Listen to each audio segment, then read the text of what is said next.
Someone is murdered inside a prison cell. Within minutes, it's completely sealed. Not even the warden can enter. For the next several hours, this 6 by 9 foot space becomes a homicide scene. And when investigators finally leave, everything inside that room is gone. The cell locks from the control bubble the moment a guard confirms the body. If a cellmate is still inside and breathing, he gets removed immediately, cuffed, and walked straight to administrative segregation. He isn't a witness yet. He's the primary suspect until the investigation says otherwise. The prison secures the scene, and outside investigators are notified.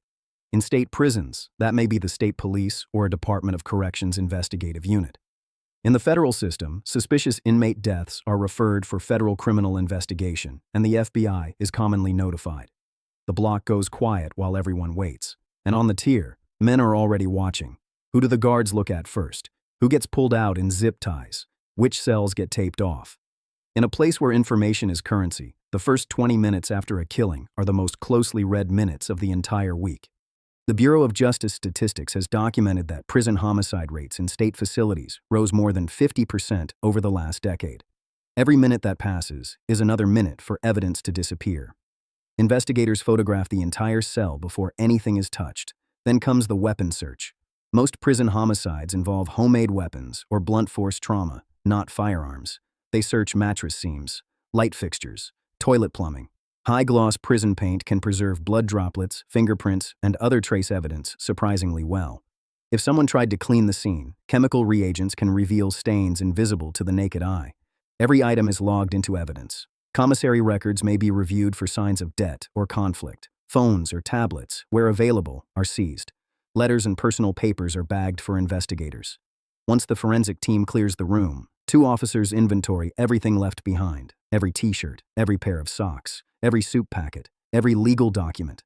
Weeks later, a plain cardboard box is dropped on a front porch. A mother opens it, or a spouse.